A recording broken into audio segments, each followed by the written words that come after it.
Hi കൂട്ടുകാരെ, ഇന്ന് നമുക്കൊരു വഴുതനങ്ങ വെച്ചൊരു റൈസ് ഉണ്ടാക്കാമേ.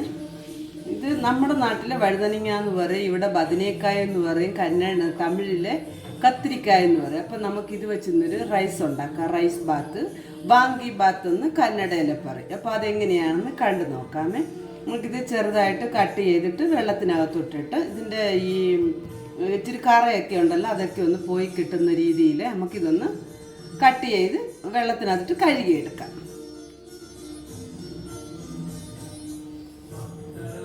നമുക്കിത് ചെറുതായിട്ടൊന്ന് കട്ട് ചെയ്തിട്ട് ഇങ്ങനെ ഒത്തിരി അങ്ങ് പൊടിയായിട്ട് അരിയണ്ട, നാലായിട്ട് ഇതൊന്ന് എണ്ണയ്ക്കകത്തിട്ടൊന്ന് വഴറ്റുമ്പോഴത്തേക്ക് ഇതിൻ്റെ ഇതെല്ലാം ഒന്ന് ചൊക്കി വരും. നല്ല അടിപൊളി ടേസ്റ്റാണ് കേട്ടോ ഇതിന്. എനിക്ക് ഭയങ്കര ഇഷ്ടമായത്. പക്ഷേ എങ്കിൽ ഞങ്ങളുടെ വീട്ടിലാരും വഴുതനങ്ങ അങ്ങനെ കൂട്ടത്തില്ല. അത് കാരണം പിന്നെ ബദനേക്കായ റൈസൊന്നും ഉണ്ടാക്കത്തില്ല. ഇപ്പോൾ എവിടെയെങ്കിലും ഫങ്ഷനൊക്കെ പോകുമ്പോൾ അതൊക്കെ എനിക്കിഷ്ടം, അതൊക്കെ ഞാൻ കഴിക്കും. ഈ വഴുതനങ്ങ വെച്ച് കറി ഉണ്ടാക്കിയാൽ കൂട്ടത്തില്ല. അത്രയും. ഇതിലേക്ക് ആദ്യമായിട്ട് എണ്ണ ചൂടായിട്ടുണ്ട്. നമുക്ക് ഇച്ചിരി കപ്പലണ്ടി ഇതിന് വറുത്തെടുക്കാമെന്ന്. ഒത്തിരി കപ്പലണ്ടി വേണ്ട, അവരവരുടെ ഇഷ്ടം എത്ര വേണം അത്ര എടുക്കാം. ഞാനിപ്പോൾ കുറച്ചിട്ടിട്ടുണ്ട്. നമ്മൾ പച്ചക്കപ്പലണ്ടി വേണമായിട്ട് വറുത്തെടുക്കുക, അല്ല വറുത്ത കപ്പലണ്ടി ആണെങ്കിലും അതിട്ടൊന്ന് ചൂടാക്കി എടുക്കാം. ഞാനിപ്പോൾ ഇവിടെ ചെറുതായിട്ടൊന്ന് വറുത്ത് വെച്ചേക്കുന്ന കപ്പലണ്ടിയാണ്. എന്താണെന്ന് ചോദിച്ചാൽ അത് പച്ച ഇരുന്നാൽ പൂത്ത് പോകും പെട്ടെന്ന്. അതുകൊണ്ട് നമ്മളൊന്ന് ചൂടാക്കി വെക്കുകയാണെങ്കിൽ കപ്പലണ്ടി അത് കിടത്തില്ല. അതുകൊണ്ടാണ്.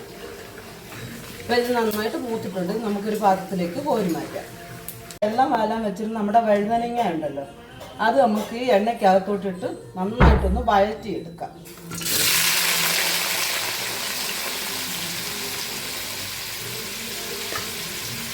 നന്നായിട്ട് വഴറ്റിയെടുക്കാം.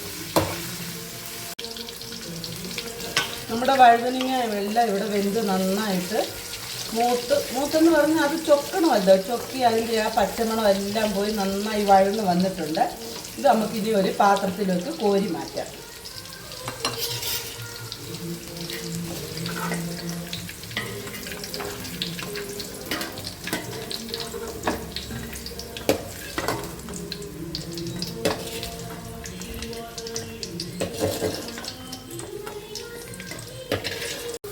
അടുത്തായിട്ട് നമുക്ക് ഇതേ എണ്ണയിലേക്ക് തന്നെ ഇച്ചിരി കടുക് ഇട്ട് കൊടുക്കാം.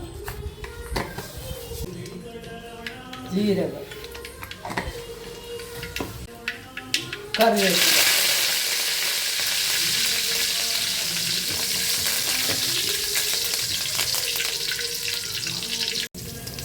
അതിനകത്തോട്ട് സവാള അരിഞ്ഞത് ചേർത്ത് കൊടുക്കാം. ഞാൻ സവാള ഇട്ട് അത് വീഡിയോ റെക്കോർഡായില്ല, കണ്ടില്ല. സവാള ഇട്ട് കൊടുത്ത് നന്നായി ചെറുതായി അരിഞ്ഞ സവാള. നമുക്ക് സവാള ഏറെ വേണ്ട, ഇതിന് ചുമ്മാ ഒരു ചെറിയ സവാള ഞാൻ ഒരു സ്പൂണ് ഇഞ്ചി വെളുത്തുള്ളി പേസ്റ്റും കൂടെ ചേർത്ത് കൊടുക്കാമേ. ചേർത്ത് കൊടുക്കുന്നത് നല്ലതാണ്, ഇല്ലെങ്കിൽ ചതച്ചെടുത്താലും മതി. എന്നിട്ടിത് നന്നായി ഒന്നുകൂടി ഇളക്കാം. നമുക്ക് ഇളക്കി ആ ഇഞ്ചിയുടെയൊക്കെ പച്ചവണമൊക്കെ ഒന്ന് പോയി കിട്ടുന്നിടം വരെ ഒന്ന് ഇളക്കിയിട്ട് നമുക്ക് അടുത്ത പടിയായിട്ട് പുളി ചേർക്കണം.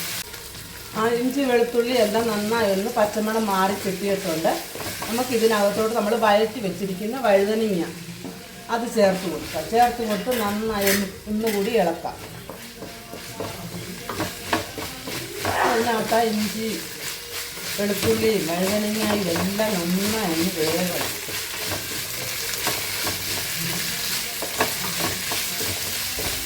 ഒന്നും കൂടെ വേഗം. നമ്മൾ ഒന്ന് കുത്തിപ്പൊടിച്ചൊക്കെയാണ് കൊടുക്കുന്നത്. ആ വഴുതനങ്ങ എല്ലാം ഒന്ന് ഉടഞ്ഞു കിട്ടും.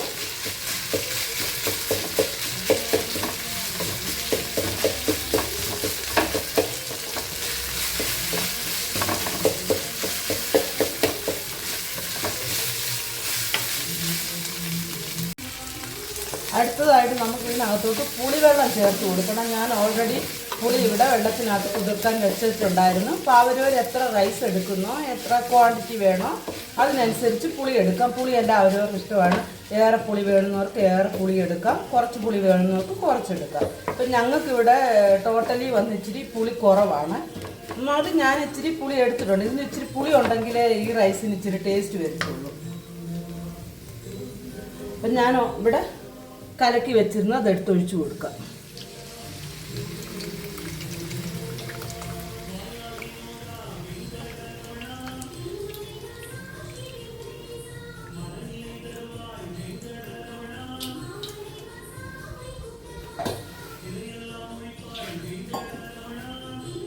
നല്ല ഹൈ ഫ്ലെയിമിൽ വെച്ച് ഇനിയാണ് ഇതിൻ്റെ മെയിൻ ഇൻഗ്രീഡിയൻറ്റ് വാങ്കിബാത്ത് പൗഡർ എന്ന് വരുവേ.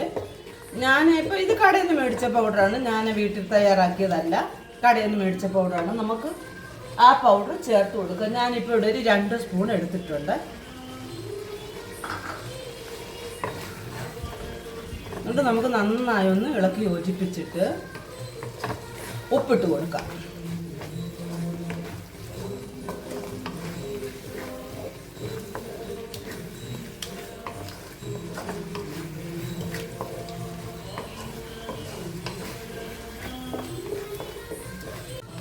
അപ്പം നമ്മൾ റൈസിന് ഉപ്പിട്ട് വേവിക്കുവാണെങ്കിൽ അതനുസരിച്ച് നമ്മളിതിന് ഉപ്പിട്ട് കൊടുത്തേച്ചാൽ മതി. ഞാൻ റൈസിന് ഉപ്പിട്ടില്ലായിരുന്നു, അതുകൊണ്ട് ഞാനിപ്പോൾ ഇതിന് ആവശ്യത്തിന് ഉപ്പിട്ട് കൊടുക്കുകയാണ്. നമുക്ക് എത്ര വേണോ അത്ര ഇട്ട് കൊടുക്കാം.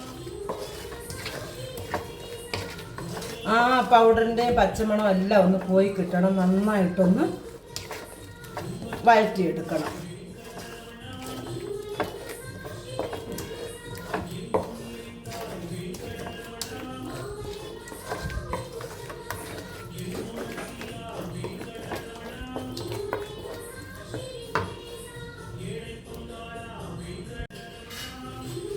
ഇനി ഇതിന് മെയിനായിട്ട് വേണ്ടിയത് ശർക്കരയാണ്. 2 സ്പൂൺ ശർക്കര നമുക്ക് ചേർത്ത് കൊടുക്കാം. അപ്പോഴാണ് ഇതിന് അടിപൊളി ടേസ്റ്റ് കിട്ടുന്നത്. നന്നായി ഒന്ന് ഇളക്കി കൊടുക്കാം.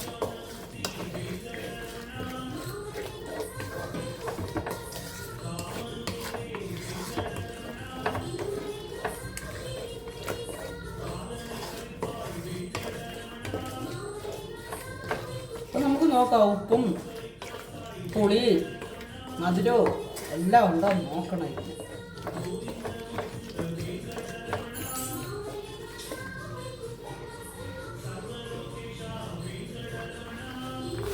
ഇതിനകത്തോട്ട് നമ്മൾ വറുത്ത് വെച്ചിരിക്കുന്ന കപ്പലണ്ടി അതും കൂടെ ചേർത്ത് കൊടുക്കാം.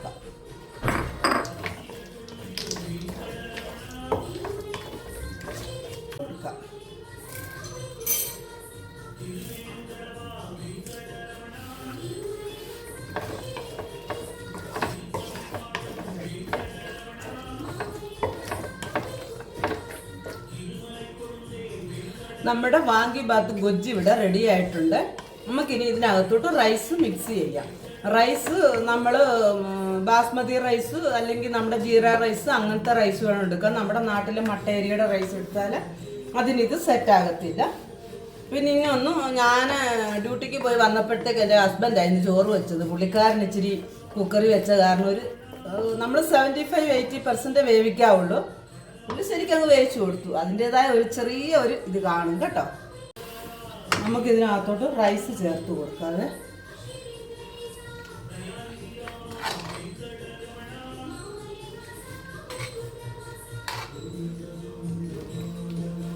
കട്ടയൊക്കെ ഉണ്ടെങ്കിൽ നമ്മളതൊന്ന് ഉടച്ചു കൊടുക്കണം.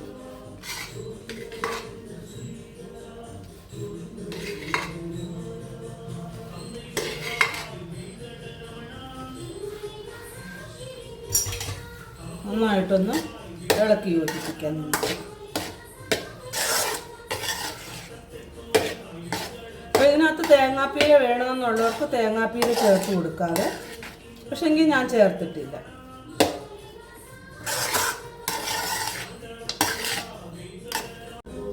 അങ്ങനെ നമ്മുടെ അടിപൊളി വാങ്കിബാത്ത് ഇവിടെ റെഡി ആയിട്ടുണ്ട്. ഇതിനകത്ത് നമുക്ക് വേണമെന്നുണ്ടെങ്കിൽ കാഷ്യൂവും പിന്നെ മുന്തിരിങ്ങ ഉണക്കമുന്തിരിയും എല്ലാം ചേർക്കാം. അത് ഓരോരോ ഇഷ്ടമാണ്. ഞാനിപ്പോൾ ഇവിടെ ചേർത്തിട്ടില്ല. അത് വേണമെന്നുണ്ടെങ്കിൽ ചേർത്ത ഒരു പ്രത്യേക ടേസ്റ്റാണ്. നമ്മളിത് കഴിക്കുമ്പോൾ ഇതിനകത്ത് കപ്പലണ്ടിയൊക്കെ കടിക്കാനൊക്കെ കിട്ടും. നമ്മുടെ നിലക്കടല അത് കടിക്കാനും ഒക്കെ കിട്ടും. നല്ല അടിപൊളി ടേസ്റ്റാണ്. എല്ലാവരും ഒന്ന് ചെയ്ത് നോക്കുക. റെസിപ്പി ഇഷ്ടമായാൽ ലൈക്ക് ചെയ്യുക, ഷെയർ ചെയ്യുക, സബ്സ്ക്രൈബ് ചെയ്യാൻ മറക്കരുതേ കൂട്ടുകാരെ. വീണ്ടും ഒരു നല്ല റെസിപ്പിയുമായി വീണ്ടും കാണാം. Bye bye.